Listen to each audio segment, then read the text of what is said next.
After Real Madrid's victory against Sociedad 1-0 in San Sebastian, I wanted to react to Ancelotti's post-match press conference. Now, for me, the comments were neither here nor there. I've already listened to it, and today we're going to be reacting to it with you guys in English. Obviously, it's been transcripted.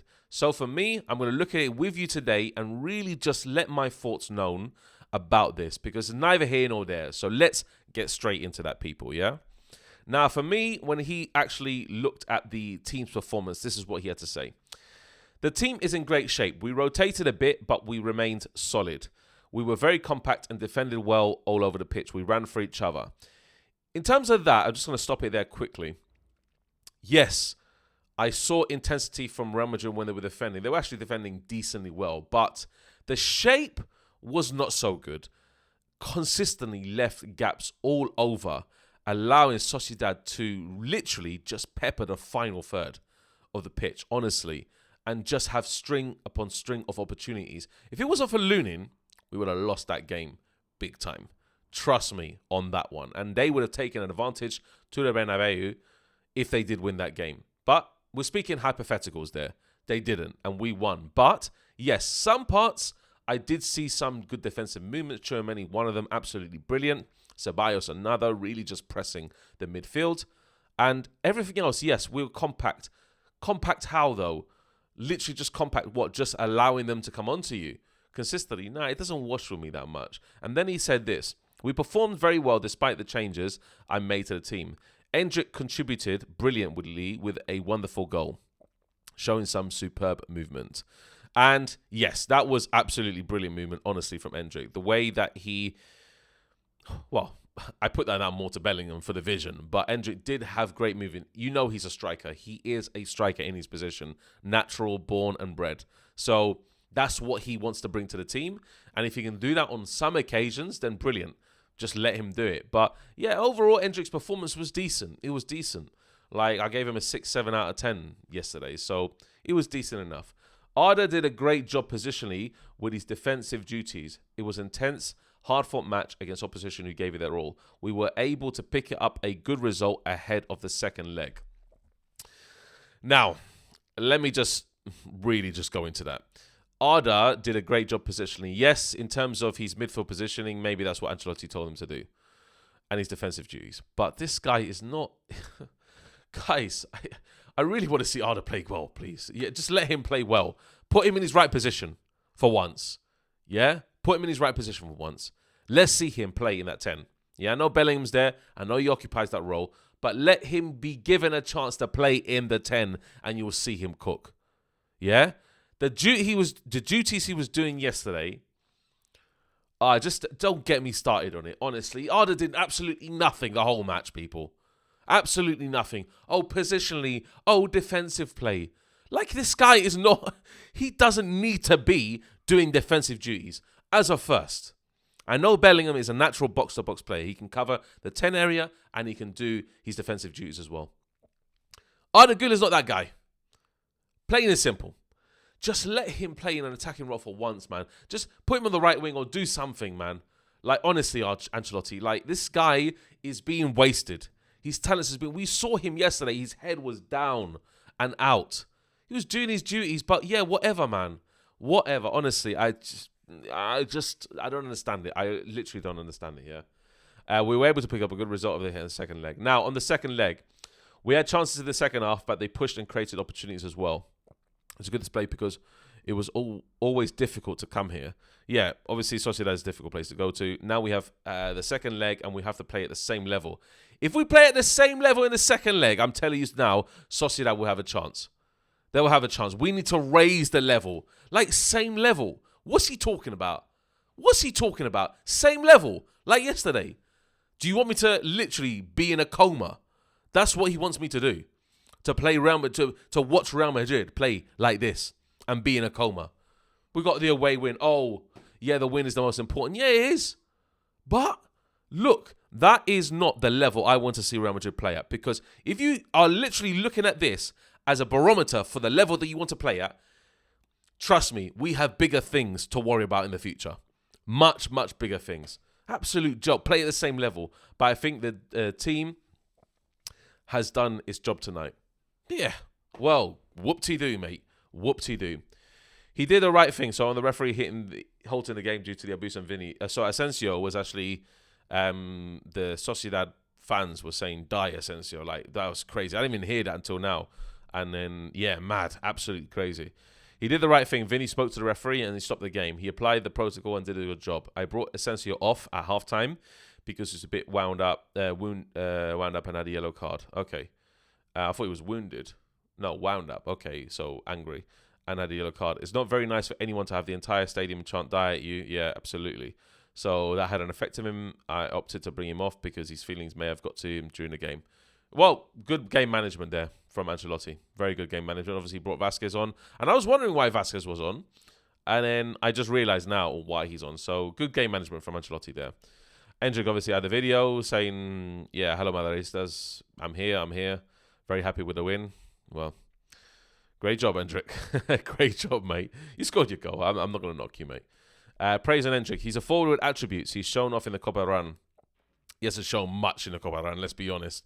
He started against Minera. I can't remember who he started against. Did he start against any other team? Maybe. He's got a great eye for goal. He's incredibly fast and powerful. He could use the ball better at times. That I agree with. The way that he holds the ball, he needs to work on that a lot. He needs to definitely work on that a lot. His shooting is amazing, like, honestly, and he said that here is quite spectacular. Yeah, absolutely. Because the power that he generates from the shot is incredible, honestly. But the way that he controls and manipulates the ball and his vision is lacking, especially in the final third. When he needs to see Vinny, he needs to see maybe Arda Guler coming over onto the right-hand side or Bellingham just making an overlapping run. He needs to just watch carefully how the pitch is and literally analyze each player and their movement and check behind his shoulder before he receives the ball. Not just literally just go all guns blazing towards the goal and try and, do it yourself sometimes. So, yeah, he needs to learn how to do that. So I agree with Ancelotti there. Dani Ceballos, injury. He had a muscle injury issue at the end of the game. He undergo test tomorrow. Everyone has their attributes and he manages possession very, very well. So what he contributed, strong ball retention. The others have characteristics, but we got Modric, who's similar to Ceballos in that sense. Bellingham is playing really well and will have to replace an important player in Ceballos, but we'll manage. Yeah, so that looks like Ceballos is going to be out for a lengthy time. It looks like he's going to be out. So the way that he's wording that is probably going to say, okay, Modric is coming in now. But you know what? I don't mind Modric coming in to replace Ceballos. If Ceballos is going to be a starter for the foreseeable future, then Modric can naturally take his place. Obviously, Modric doesn't have defensive attributes like Ceballos, but you know what? Modric's vision, his ability to just maintain the tempo of the game, control it, and really help out his teammates when it comes to passing and quick interchange of passing here and there, creating triangles all over the pitch. I think Modric is just, excellent at everything he does. So if Modric come in, then yeah, that luckily we've got squad depth there, and also Camavinga we have Tchouameni in CDM also. So yeah, I think Modric would be the natural replacement, but obviously without the defensive attributes. And then Bellingham is playing really well. We have to replace a important player in Ceballos, but we'll manage. Yeah, absolutely. Hopefully we will manage because injuries are coming thick and fast on our team. But we've got a few players back, so even Alaba can play midfield if really Ancelotti wants to put him there, especially in defensive midfield. Andre Lunin, oh, what a performance, guys! Probably with him and Bellingham, man of the match. Definitely man of the match. He performed really well. He's a very reliable goalkeeper. He was fantastic last year. Absolutely, man. That guy helped us last year, man. The Champions League, bro. Oh, man. Some of the saves he made. Absolutely incredible. He'll play the return leg. Yep, definitely, of the Copa. He's probably going to be the Copa del Rey keeper anyway. But talking about who will play in the possible final feels too far off for me at this stage. I think Lunin will be given the chance in the final. Hopefully he does. I do not... Look, if Lunin is the cup keeper in terms of the Copa del Rey and Champions League and La Liga goes to Courtois, is good. Yes, obviously, form is a big thing in keepers because how a keeper performs, it motivates them on to the next game. So, Lunin, absolutely fantastic and a great second choice keeper to Courtois. Absolutely amazing. Such a brilliant keeper, honestly. Last year, man, he'd done absolute wonders. Brilliant player and brilliant keeper. And final thing, on the right back. I have to make a choice in each game. It was first time playing that position for Asensio. I liked what I saw because he was fantastically defensively. Yes, Asensio was good defensively, apart from obviously the bloody comments from the Sociedad fans, just literally just putting it down on everything. But he was good defensively. He done his defensive duties. Sometimes he makes reckless challenges. He needs to maybe hone that in a bit and try not to be too reckless on that. But I think overall, when you look at it on like the grand scheme of things, maybe Asensio would be a future right back for Real Madrid, depending on how we go and assess the situation with Trent Alexander-Arnold. So I'm not sure about that one.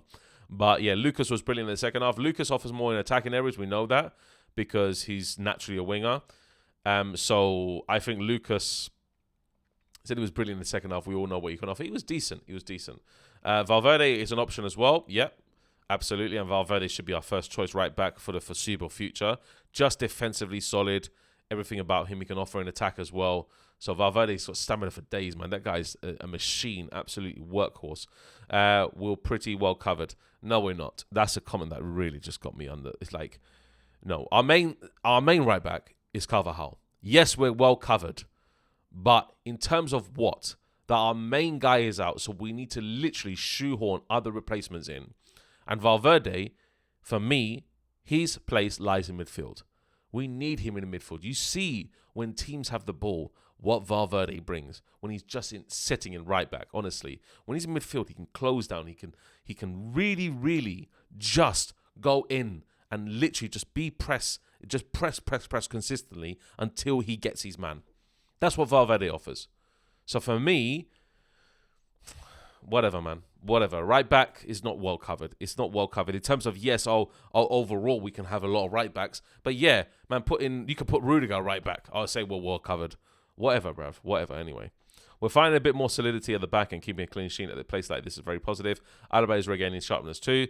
Ceballos' injury is a blow, but there's nothing we can do about it. Well, that's pretty much the press conference, guys. Pretty much the press conference. I think overall, looking at it, some comments were made in terms of like, the defensive shape and, how we are as a team and like, just getting the result and all this. Nah, mate, I just want to see Real Madrid really just play good football. Like this, not the same level. We cannot play at the same level. That comment really bugged me. Play like this against the same level in the Bernabeu, Sociedad are going to have a chance. They're going to have a chance to score. We saw Girona have a couple of chances. Of course, Courtois made some fantastic saves. So Sociedad, for me, looking at how they played yesterday, they could offer a lot at the Bernabeu. And we would just need to literally just sit back and pin ourselves back. Because Sociedad can win. They can. 1-0 is not that great, guys. 1-0. All they need is to stink out a win and take it to extra time and penalties or whatever it is. And then that's it. Finished, man. We could be out of the Copa del Rey in the semi-finals. So we need to be really cautious. We need to raise our level and do much better. Guys, that's all I got to say today. Guys, let me know your comments down below. Let me know your thoughts. Like this video. And we'll see you next time on another video from me, Endrick Team Dave. A la Madrid y nada más. Take care, people, and we'll see you next time. Take care.